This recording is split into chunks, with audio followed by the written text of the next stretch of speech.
la sesión del Pleno continúa. Aquí en nuestros estudios está el periodista y analista político Iván García. Iván, muchas gracias por acompañarnos. Mávila, un gracias. día importante para hacer una reflexión. Sí, cómo ¿Cuál no, es tu Mávila? impresión sobre este golpe? ¿Fue una premeditación de Castillo? Porque uno con las horas puede empezar ya a desarrollar algunas hipótesis. Hay varias cosas, Mávila. En primer lugar, quiero lamentar la muerte de 2 jóvenes ocurrida el día de hoy en Apurímac.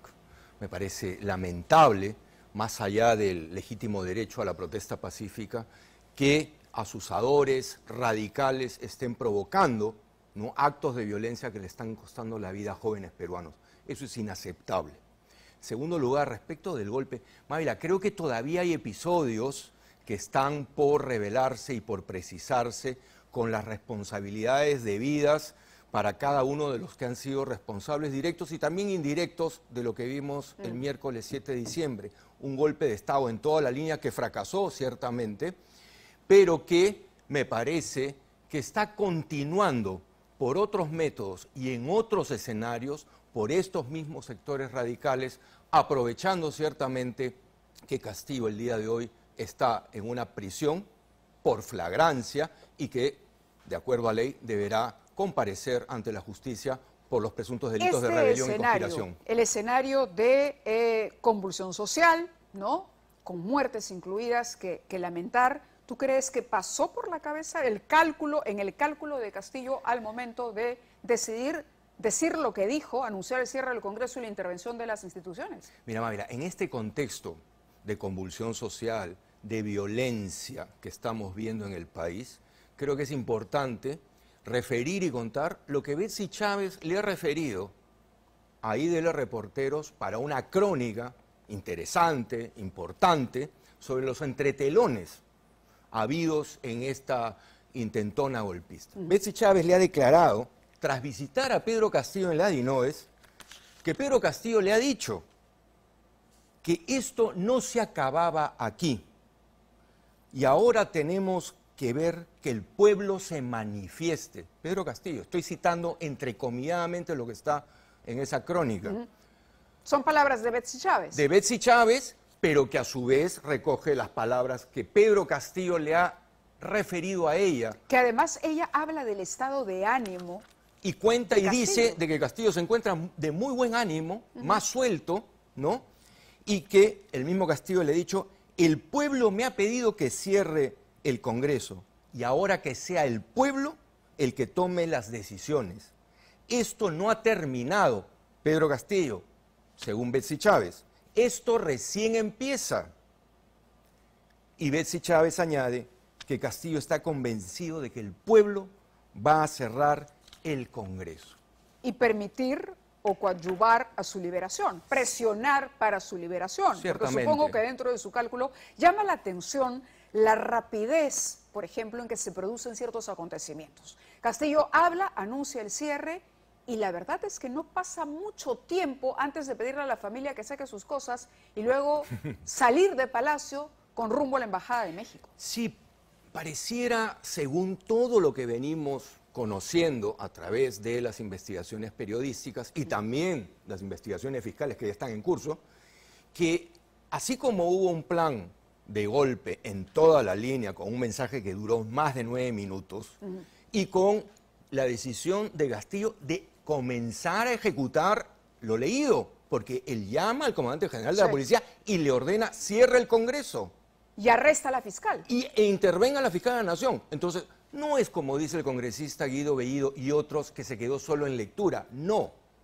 Hubo claramente un intento o el inicio de la materialización de lo que se leyó en ese mensaje golpista. La orden misma podría ser, por ejemplo, para personas incrédulas como Guido Bellido, la orden que le da al comandante general de la policía cuando le dice, le ordeno que use la violencia y que desaloje el Congreso y que cierre las puertas. Que no entre nadie, no salga nadie. Ya es la materialización de un golpe. Pero por supuesto hay una instrucción. No hay que olvidar que Castillo en ese momento, que todavía no ha sido vacado por el Congreso, es el jefe supremo de las Fuerzas Armadas y de la Policía Nacional del Perú. Y es también desde ese rango y desde esa autoridad que él instruye al comandante general de la policía a cerrar el Congreso, a impedir que ingrese o que salga cualquier persona del recinto parlamentario y a intervenir a la fiscal de la Nación. Eso ya no es solo una sola lectura de lo que se leyó con mano temblorosa minutos antes. No, eso ya es la ejecución y materialización de lo que se ha leído contra el orden democrático y constitucional. Y ciertamente, lo que Betsy Chávez revela, ¿no es cierto?, tras reunirse con Castillo en estos días, en estas horas, en la DINOES, evidentemente muestra un Castillo muy consciente de lo que ha hecho y muy consciente también de lo que está ocurriendo en el país, luego de que dispusiera un golpe de Estado. Y eso hay que ponerlo en contexto y en perspectiva. Ciertamente, también lo dicho por Castillo, para esta publicación periodística, echa por tierra todas estas explicaciones que son más un pandemonio circense de que fue dopado, de que le dieron una bebida que lo intoxicó. Claro, o que lo indujeron en contra casi de su voluntad, ¿no? Casi que lo conminaron a leer un documento, por supuesto, que él no aprobaba. Y que estaba, digamos, fuera del uso de sus facultades. Todo lo que se está evidenciando, incluso la llamada al comandante general de la policía, echa por tierra todas estas explicaciones estrafalarias, jalada de los cabellos, por las cuales se trata evidentemente de sustraer de la responsabilidad gravísima que tiene Pedro Castillo, no solo en lo que ocurrió el 7 de diciembre, sino también en lo que está ocurriendo el día de hoy en el país. Y eso me parece que también hay que tenerlo muy en claro estos días en los que evidentemente hay, ¿no es cierto?, te comento, tengo información que llega desde el Congreso. El presidente José Williams ha informado que el miércoles 14 de diciembre se reuniría el Consejo Directivo con el objetivo de incluir en la agenda del Pleno el proyecto de reforma constitucional sobre el adelanto de elecciones, entre otros temas. ¿Consideras que esa sería la salida, digamos, la mejor salida para una situación de esta naturaleza? En las circunstancias, Mávila, en las que se encuentra hoy por hoy el país, creo que hay dos asuntos primordiales, dos banderas que son claves, tanto para el nuevo Ejecutivo como para el Congreso. Transición y gestión. Y me parece en ese sentido de que hacen bien desde el Parlamento en colocar de manera pronta este tema de un adelanto general de elecciones. Me parece clave también que el Ejecutivo se sume a esta idea, a esta propuesta de comenzar a construir un camino para una transición ordenada, dialogada y consensuada. Hay incidentes en el Congreso, perdóname que te interrumpa. Marlo Rojas nos informa con lo que ocurre. Adelante, Marlo. Son imágenes de este momento en el Congreso. Hola. Adelante, así Marlo, es, buenas noches, Mávila. A esta hora de la noche, exactamente 9:53, se están reportando incidentes aquí en el Pleno del Congreso de la República. Estamos viendo sobre todo a los congresistas de las bancadas de Perú Libre y también del bloque magisterial, quienes al unísono están aclamando y pidiendo el cierre del Congreso. Esto se reporta tras una ardua sesión extraordinaria del Pleno, en la cual además se tenía que debatir el levantamiento de la inmunidad del expresidente Pedro Castillo, pero se trata de una sesión que por un momento además se vio perturbada debido a esta agresión por parte del congresista Pasión Dávila contra el congresista no agrupado Juan Burgos. Se ha reanudado tras 2 horas de junta de portavoces finalmente la sesión, y lo que se ha sometido a votación es precisamente la suspensión del Pleno y también declarar 2 días de duelo nacional por los fallecidos en estas movilizaciones sociales. Sin embargo, finalmente, tras esta votación, no se ha llegado al consenso y se ha decidido continuar con la sesión del Pleno, y es por eso precisamente que los congresistas del bloque oficialista se han levantado y se han ubicado exactamente en medio del Pleno para protestar con estos carteles, con estas pancartas, aquí solicitando el cierre del Congreso y también solicitando que se ponga en debate lo de la Asamblea Constituyente. Sí, Marlo, es muy importante recordarle a nuestros televidentes, al público en general, que la sesión del Congreso hoy tenía también como finalidad y principal finalidad evaluar la situación legal de Castillo. No nos olvidemos que él tiene ciertas prerrogativas como exmandatario.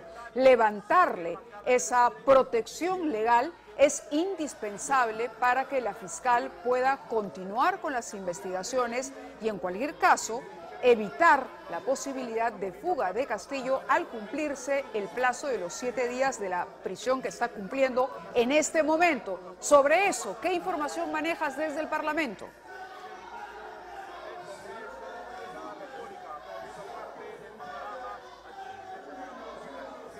Muy bien, estamos viendo imágenes en directo y lo que había descrito Marlo Iván es clarísimo. Estas son las bancadas oficialistas. Cuando escuchaba a Guido Bellido y él decía, pero no se ha cumplido el procedimiento, me parece que hubo un error de cálculo.